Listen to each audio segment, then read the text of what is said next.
तो चलिए फ्रेंड, आज मैं एक बहुत ही यूनिक टॉपिक के साथ आया हूं जिसमें हम लोग डिस्कस करने वाले हैं कि डिमिटरिंग ऑफ बॉयलर ट्यूब, यानी कि बॉयलर ट्यूब का डिमिटरिंग कैसे करते हैं, यानी कि बॉयलर ट्यूब का थिकनेस कैसे मेजर करते हैं। इसके बारे में इस वीडियो में हम लोग डिटेल से डिस्कस करेंगे और उसके बाद हम लोग देखेंगे कि allowable reduction of tube thickness, यानी कि हमारा ट्यूब का कितना थिकनेस कम हो जाएगा कि उस ट्यूब को हम लोग वहां से चेंज कर देंगे, यानी कि रिप्लेस कर देंगे। तो इन सारी बातों को हम लोग आज डिटेल से डिस्कस करेंगे। तो डिमिटरिंग कैसे किया जाता है, यानी कि बॉयलर ट्यूब का जो थिकनेस है उसको कैसे मेजर किया जाता है, इसको साइड पे मैं चल करके दिखाऊंगा कि कैसे डिमिटरिंग किया जाता है। तो हमारे साथ बने रहिएगा, पूरे एंड तक वीडियो देखिएगा, बहुत ही इंफॉर्मेटिव होने वाला है। तो चलिए इस वीडियो को करते हैं स्टार्ट।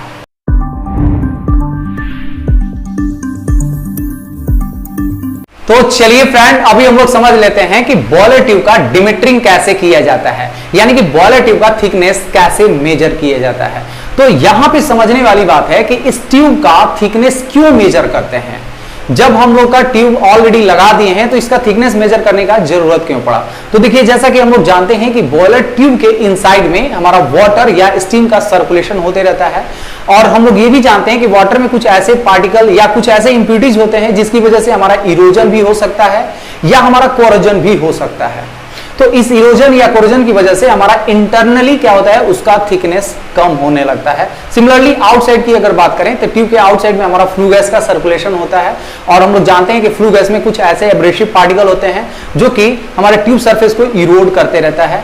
तो इसकी वजह से हमारा आउटसाइड क्या होगा, थिकनेस कम होगा। इस तरह से इस इरोजन की वजह से, चाहे आउटसाइड से हो रहा हो या इनसाइड से हो रहा हो, तो जहां पे भी इरोजन होगा उसका थिकनेस धीरे धीरे क्या होगा, कम होने लगेगा। तो हम लोग इस बॉयलर ट्यूब का थिकनेस के लिए एक स्टैंडर्ड रखे हैं कि इतना परसेंट अगर हमारा रिडक्शन हो जाए तो हम लोग को इस ट्यूब को क्या कर देना चाहिए, रिप्लेस कर देना चाहिए, यानी कि नया ट्यूब लगा देना चाहिए। अगर ऐसा हम लोग नहीं करेंगे तो हमारा थिकनेस इतना कम हो जाएगा कि इनसाइड में, जैसा कि हम लोग जानते हैं कि बहुत ज्यादा स्टीम या वाटर का हाई प्रेशर रहता है, तो ये प्रेशर क्या करेगा, उस ट्यूब को फेलियर कर देता है।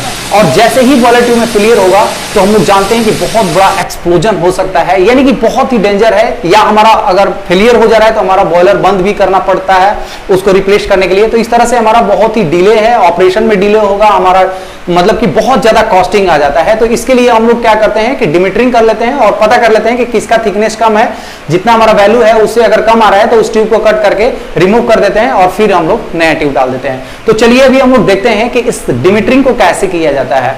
तो देखिए, जिस इंस्ट्रूमेंट से हम लोग इस थिकनेस को मेजर करते हैं उस इंस्ट्रूमेंट का नाम है अल्ट्रासोनिक थिकनेस गेज, यानी कि ऐसा इंस्ट्रूमेंट, ऐसा मशीन जिसकी वजह से हम लोग मेजर करते हैं उसको हम लोग बोलते हैं अल्ट्रासोनिक थिकनेस गेज। तो चलिए अभी हम लोग इसके बारे में, इस गेज के बारे में थोड़ा सा समझ लेते हैं ये कैसे वर्क करता है।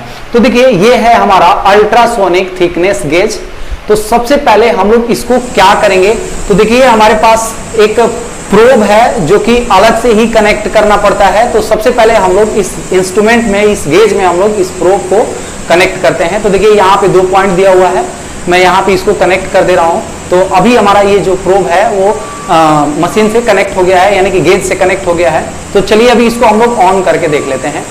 तो यहां से इस मेन्यू बटन को प्रेस करेंगे तो ये हमारा ऑन हो जाता है। तो देखिए, जैसे ही ऑन हो जाएगा तो सबसे पहले हम लोग को इस गेज को कैलिब्रेट करना पड़ता है। तो देखिए, इस गेज में एक पॉइंट दिया हुआ है जहां पर इस प्रोब को हम लोग कैलिब्रेट करते हैं। तो सबसे पहले हम लोग इस प्रोब को कैलिब्रेट कर देते हैं। तो हमारा ये जो गेज है अभी ऑन हो गया है। तो यहाँ पे सबसे पहले हम लोग को कुछ लुब्रिकेशन लगाना पड़ेगा। तो चलिए अभी हम लोग इसको ग्रीस लगा करके यहाँ पे लुब्रिकेशन प्रोवाइड कर देते हैं। तो देखिए, मैं यहाँ पे ग्रीस लगा दिया, अब यहाँ पे लुब्रिकेंट हो गया। तो अभी हम लोग क्या करेंगे, इस प्रोब को इस पॉइंट पे रखेंगे। तो अगर हम लोग यहाँ पे रख रहे हैं तो देखिए हमारा यहाँ पे रीडिंग आने लगा, यानी कि इस गेज में हमारा देखिए यहाँ पे रीडिंग दिखा रहा है। अगर हमारा 4 के आसपास अगर रीडिंग दिखा रहा है तो हमारा जो प्रोब है वो कैलिब्रेट हो गया। तो देखिए अभी जो हमारा वैल्यू है अप्रॉक्स 4 mm के करीब में आ गया। इसका मतलब यही है कि हमारा जो प्रोब है वो अच्छे से कैलिब्रेट हो गया। तो चलिए इस गेज को लेकर के हम लोग बॉयलर के अंदर चलते हैं और प्राइमरी और सेकेंडरी सुपरहीटर का जो ट्यूब है उसका थिकनेस मेजर करके देखते हैं हम लोग का कितना आ रहा है। तो देखिए, ये जो हमारा सेकेंडरी सुपरहीटर है और ये हमारा प्राइमरी सुपरहीटर है। तो हमारा जो प्राइमरी सुपरहीटर है इसका थिकनेस है 5 mm। तो चलिए अभी हम लोग देखते हैं कि इसका रीडिंग कितना आता है। तो देखिए इसको चेक करने के लिए सबसे पहले हम लोग को क्या करना पड़ेगा कि जिस ट्यूब को हम लोग को चेक करना है उस ट्यूब का जो सरफेस है उसको अच्छे तरह से हम लोग को क्लीन करना पड़ेगा। और क्लीन करने के बाद हम लोग को वहां पे कोई लुब्रिकेंट लगाना पड़ेगा, जैसे कि मैं प्रोब को जैसे कैलिब्रेट करने के समय में जैसे लगाया था वैसे ही यहाँ पे हम लोग क्या करेंगे, ग्रीस लगा देंगे जिस पॉइंट पे भी जहां पे भी हमको चेक करना है। तो देखिए जिस ट्यूब का थिकनेस हमें मेजर करना है इस ट्यूब को हम लोग ऑलरेडी अच्छे से क्लीन कर चुके हैं और यहाँ पे हम लोग ग्रीस भी लगा दिए हैं। तो चलिए हम डायरेक्ट इसका वैल्यू देखते हैं कि इसका रीडिंग कितना आ रहा है। तो अभी मैं इस प्रोब को यहाँ पे टच कर रहा हूँ तो देखिए हमारा जो रीडिंग आ रहा है वो अप्रॉक्स 4.9 के करीब में आ रहा है, यानी कि हमारा वैल्यू 5 से थोड़ा सा कम है, यानी कि इसका जो रिडक्शन है थोड़ा बहुत हुआ है। तो इस रीडिंग को हम लोग राइट डाउन कर लेंगे। उसके बाद हम लोग क्या करेंगे, एक्यूरेट रिजल्ट के लिए, यानी कि इस ट्यूब का हमारा एक्यूरेट रिजल्ट के लिए हम लोग क्या करेंगे, 1.5 से 2 मीटर के दूरी पर, यानी कि जहां भी मेजर किए हैं उससे और 2 मीटर के दूरी पर ऊपर या नीचे कहीं भी हम लोग फिर से इसी प्रोसेस है, यानी कि हम लोग ट्यूब को वहां पे क्लीन कर लेंगे, ग्रीस लगा लेंगे और उसके बाद हम लोग प्रोब से चेक करेंगे कि यहाँ पे हमारा रिडक्शन कितना आ रहा है, मतलब कि कितना हमारा थिकनेस दिखा रहा है। तो एक्यूरेसी के लिए हम लोग कम से कम 2 पॉइंट पे हम लोग चेक करते हैं। जिस ट्यूब का भी अगर आपको थिकनेस मेजर करना है तो 2 पॉइंट तक आपको चेक करना है। तो इस तरह से हम लोग जितनी भी ट्यूब है उसका हम लोग थिकनेस मेजर कर लेते हैं, यानी कि हम लोग पहले क्लीन करेंगे, वहां पे ग्रीस लगाएंगे और उसके बाद हम लोग प्रोब को रखेंगे तो डायरेक्टली हमें रीडिंग यहाँ पे मिल जाएगा। तो जैसे ही हमारा रीडिंग मिल जाएगा तो चलिए अभी हम लोग बोर्ड पे देखते हैं कि क्या इसका रिजल्ट आया। हम लोग कैसे प्रिडिक्ट करेंगे कि हमारा जो ट्यूब है वो उसको काट के निकालना चाहिए या नहीं निकालना चाहिए, इसको हम लोग अभी समझते हैं। तो देखिए अभी हम लोग समझ लिए कि डिमेट्रिंग कैसे किया जाता है, यानी कि ट्यूब का जो थिकनेस है उसको कैसे मेजर किया जाता है। उम्मीद करता हूं ये चीज समझ में आ गया होगा। तो ये जो हमारा allowable reduction of tube thickness है वो कितना होता है, तो लगभग हमारा जो ओरिजिनल थिकनेस है उसका 20% से ज्यादा अगर रिडक्शन हो जाए, यानी कि अलाउएबल कितना है 20% है, अगर 20% से ज्यादा हो गया तो उस ट्यूब को हम लोग को क्या करना चाहिए, रिमूव कर देना चाहिए। जैसे कि हम लोग यहाँ पे एग्जांपल लिए थे कि हमारा जो थिकनेस था